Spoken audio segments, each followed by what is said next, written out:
Well, I really enjoyed doing that for Carroll. You know, he and I were competitors, both drove Maseratis, birdcages, and 450Ss.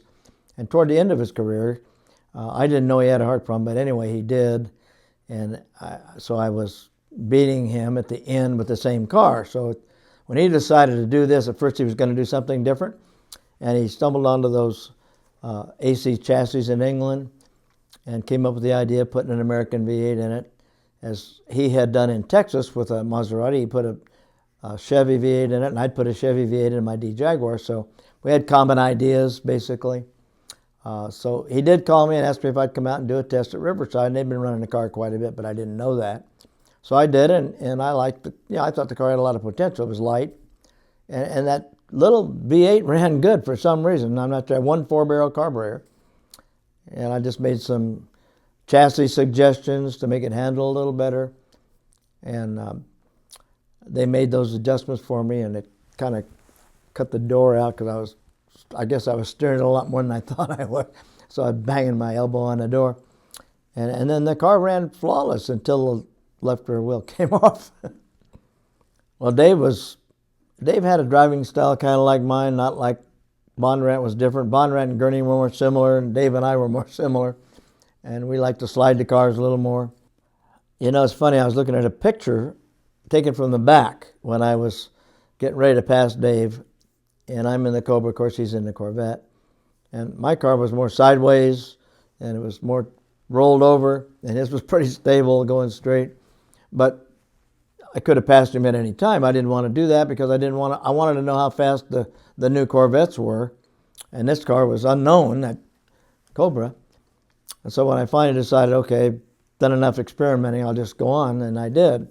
And I was leading by 500 yards or something when the left rear hub broke and the wheel came off. But I enjoyed driving the car. The engine, that little V8 was great. It never got hot. It didn't overheat. Didn't do any dumb things. The oil pressure stayed good, and everything worked. So I enjoyed it a lot, except not on 3 wheels so much. So did you run one other additional race at Nassau with the car?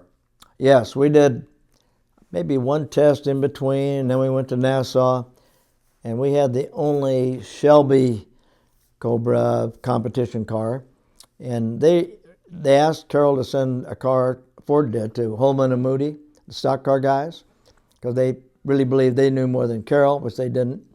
But anyway, they thought that, so he sent them a chassis, and it was there. I think Augie Paps was driving it. But I don't know what, they didn't enter into anything. I didn't see them at all during the practice and race. So yeah, we went over there, and then they were crawling all over the new Corvette Stingrays, trying to figure out what they were doing. But we had a very successful beginning. And the weekend we were up to second and passed all the factory Ferraris except one, that was Roger Penske. And I think I was gaining on him. But about that time, the steering broke, or not the steering, but the tie rod end broke. And we went off to the brush down there in Nassau. It didn't hurt anything, so we went down and borrowed a tie rod end off of Augie Pap's car and put it on that one and started in the back again and progressed forward. But the car was good. It was very fast and very drivable, I thought. Lotus was working with Shelby on putting Ford V8s in Lotus Indy cars. And I happened to go to some of the meetings with Carroll. He said, let's go to lunch, and then Ford guy would be there and I'd be there and blah, blah, blah. And finally, they said, well, Gurney's going to drive one and Jimmy Clark's going to drive the other one because he was a Lotus guy. And at that point, Gurney had not driven a Cobra. He wasn't part of our program. And to be honest with you, it irritated me a little bit. And I didn't say anything. I couldn't say anything. I said, well, okay. Then Mickey called me from Detroit. And Shelby and I were just getting ready to do a contract for the next year, 1963. And Mickey Thompson called me from Detroit. He was in Bunky Knudsen's office, Chevy guy.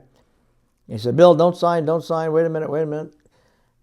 We got a deal for you. We got Le Mans and Sebring and Indianapolis and all the road races, XXX, all these cars.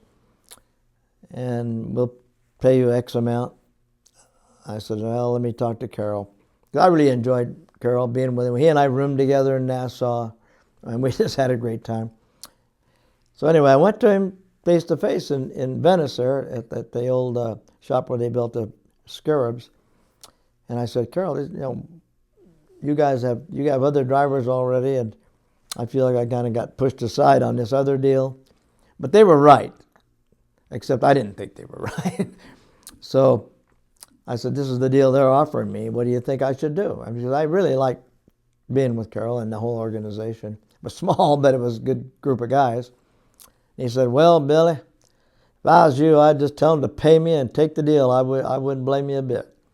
I said, well, okay. So I made a deal with Mickey Thompson to do the Chevrolet deal, and a few races later, even though we ran really well, Chevrolet pulled out of racing and left me hanging.